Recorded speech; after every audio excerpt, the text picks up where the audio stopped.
vice presidential race in 2022, announcing his retirement from politics. His longtime aide, Senator Bongo, takes Duterte's place, filing his COC today for vice president. But with Senator Go running for VP, who will take on the spot as PDP Laban's presidential candidate? President Duterte himself said it could be his daughter, Sara. However, the younger Duterte has also filed her own COC for re-election mayor of Davao City. More personalities have also filed their certificates of candidacy this Saturday. And among them is broadcaster Rafi Tulfo and former Senator JV Ejercito, both of whom are seeking spots at the Senate. Now, in other news, the health department has reported over 14,700 new COVID-19 infections today. This brings the total to over 2,580,000. Meanwhile, cases in Metro Manila are seeing a decline, but the DOH says the alert level 4 status had to be extended as hospital utilization remains at risk.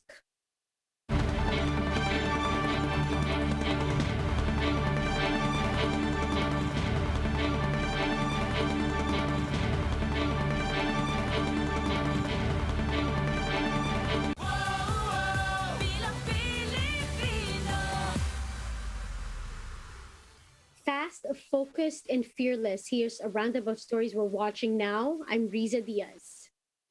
The second day of the filing of Certificate of Candidacy has closed. Now, who are now in the running for the 2022 polls? JC Cosico has the story. Around 3:30 p.m., President Rodrigo Duterte and his longtime aide Senator Bongo arrived at the Sofitel Hotel in Pasay City. However, it wasn't Duterte filing a COC for vice president. Instead, Go will be running for the position. I am here to take on the challenge as the PDP's vice presidential candidate. Go said, should he be elected VP, he will not be a spare tire and will be continuing the programs under the Duterte administration, such as the anti-drug campaign and the Build, Build, Build program. I will be a working vice president na gagawin ang lahat ng aking makakaya para makapagsilbi po sa inyong lahat. Hindi ako magiging spare tire o reserba lamang. Duterte explained he will no longer be running because public sentiment on his earlier decision is clear. The overwhelming, sentiment of the Filipino is that I am not qualified and it would be a violation of the Constitution to circumvent the law, and so in obedience to the will of the people, sundin ko ang gusto ninyo. And today, I announce my retirement from politics. Go is the fourth vice presidential aspirant to formalize their candidacy. It is not clear who will be his running mate and PDP Laban's standard bearer. But a video uploaded by supporters showed Duterte endorsing a tandem between Davao City Mayor Sara Duterte and Go for 2022. Sara Go. Sara Go. Sara Go. However, in the same afternoon, Sara herself filed her own COC for re-election as Davao City Mayor. In her official Facebook page, the presidential daughter thanked her supporters for their trust and respect. She also expressed hopes for an honest, orderly, and credible 2022 elections. But the presidential daughter's supporters are still calling for the Davao Mayor to vie for the presidency. Back in the metro, broadcaster Rafi Tulfo filed a COC for senator. Running independent, Tulfo said he believes his YouTube subscribers will be supporting his bid. Former Senator JV Ejercito is also gunning for a Senate comeback and will be using the surname Estrada as a nickname in the ballot. And everywhere I go, there's still people who refer to me as Estrada.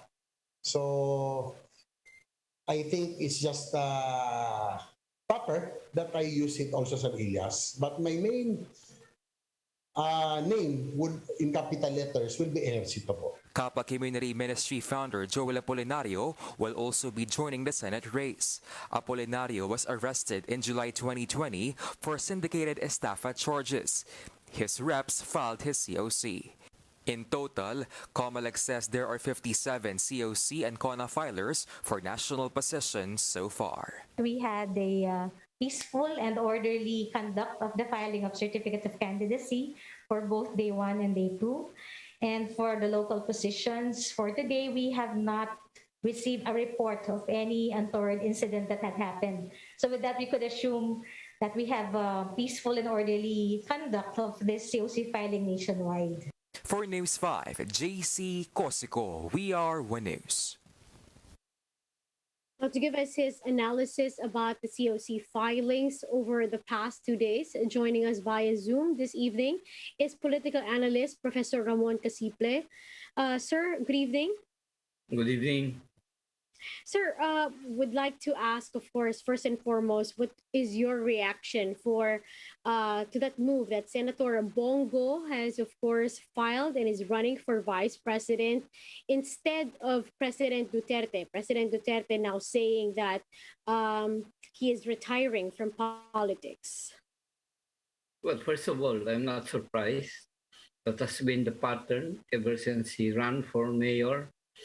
And of course, the last election for presidency, he did it again. He actually filed his candidacy then in November. That's why I don't think this is true already.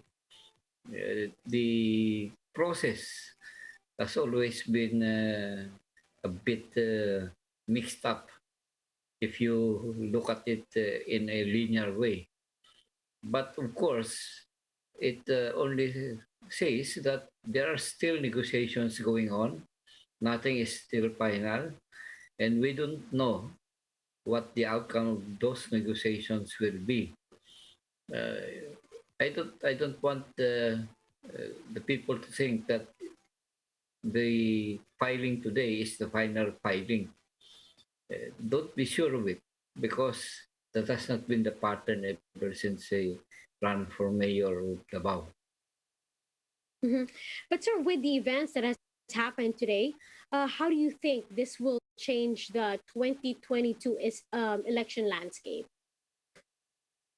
Well, as I've said, we cannot yet be sure if this is the final lineup. At the moment, I think the effect would be to make uncertain the entire picture for presidency and for vice presidency, kept the opposition guessing. I think that's the whole motive there. So it's not yet the time for a really serious analysis, except to say that watch out. There may be other ploy later. Mhm. Speaking of which, Professor, Davao City Mayor Sara Duterte has been well filed for re-election in Davao. But is there also, do you think, a chance that she might vie still for the top spot? Well, as long as there is still time to apply for other position, you can be sure that it's not final. Meaning, Mayor Sara Duterte can reapply for another position. It's still within the parameters of this election. We are not committed to one filing only. And that's why I view it as a game. I think the president wants to impact either on the negotiation or on the opposition. So this is still a game. This is not the final step in this process.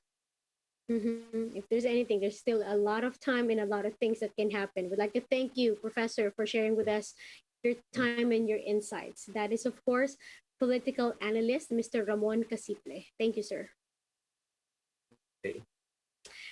Meanwhile, 16 certificates of candidacy for national posts have been filed today, the second day of the filing of 2022 elections. One independent candidate by the name of Victor Inte filed his bid for presidency. Senator Bongo was the sole filer today for vice presidential post, while five filed for the senatorial race. 9 party list groups have also filed their certificates of nomination and acceptance. Now, the group Lingkod Bayanihan's bid was rejected for having insufficient documents. Since yesterday, 57 candidates have filed their COCs. This includes 7 for the presidential race, 4 for vice presidential, 19 for senators, and 27 for party list groups. Several celebrities and TV personalities are also seeking government posts in the 2022 elections. PBA legend Alvin Patrimonio, actress R.C. Munoz, and veteran politicians Alma Moreno and Terry Honor will vie for local posts under the Lakas CMD party. Former Going Bulilit star Nash Aguas is running for councilor under the slate of Cavite City Vice Mayor Denver Chua, who will run for mayor. Now, actor EJ Falcon has also filed his COC for Vice Governor of Oriental Mindoro. ABS-CBN News reporter Dolan Castro has also thrown hat into the Quezon City Councilor's ring. Meanwhile, the country logs over 40,000 fresh COVID-19 cases today, pushing the country's caseload to more than 2.5 million. Of this number, 5.6% or more than 144,000 are active cases. Number of deaths increased by 164, pushing the country's total fatalities to over 38,000. Now, over 894 patients have recovered over the past 24 hours. The country now posts a 92.9% recovery rate. This means over 2.3 million people have recovered. Today's positivity rate stands at 22.1%. This based on test results of over 68,000 individuals on Thursday. Health authorities believe it's not yet time for a downgrade of the alert level status 4 in Metro Manila, which has been extended until October 15. DOH says more evidence is needed to justify the easing of restrictions. Faith Del Mundo with the details. The alert level 4 has been retained in Metro Manila for 2 more weeks amid a decrease in COVID-19 cases. The Health Department says this is due to the healthcare utilization rates having yet to improve. On Saturday's Laging Handa briefing, Health Undersecretary Maria Rosario Berjera says the drop in COVID-19 infections in Metro Manila cannot be solely attributed to the granular lockdowns and the new alert level system. Maaring yung ibang epekto po ng mga MECQ at ECQ yung ginawa natin in the past month. Tignan ho natin in the coming weeks kung magtutuloy-tuloy talaga yung trend ng pagbaba para masabi ho natin talaga that the shift in policy is giving us that effect that we would want. Berjera added that sound trend may also be artificial since there has also been a decrease. Based on the DOH data, 93 areas in Metro Manila are under alert level 4. These areas have a hospital utilization rate of 70% and above, and an ICU utilization rate of 76%. Berjera says that should admission rates decline, Metro Manila's alert level status may then be lowered. Hospitals are still full. So pag nakita na ho natin na medyo lumuluwag na at nakikita nating bumababa ang admissions, that's the time that we are going to de-escalate if ever. Berjera likewise reminded the public to not be complacent despite the downtrend in COVID infections and to continue following health protocols. The DOH is also expecting to include antigen test results in the COVID-19 tally this week. Sa ngayon po, meron na kaming numero on how much are validated and can be included as positive samples dito po sa ating reported cases. Hopefully this coming week we can already be including this antigen test results. For News 5, Faith Del Mundo, we are One News. Now, for more updates, visit News 5, the Philippine Star, and Business World Online. Visit our website, onenews.ph, for more in-depth analysis. You can also catch One News on Signal Play app. Register for a free account now, www.signalplay.com, and stream One News live anytime, anywhere. I'm Riza Diaz. Mask on, wash hands, and stay safe, Philippines. We are One News.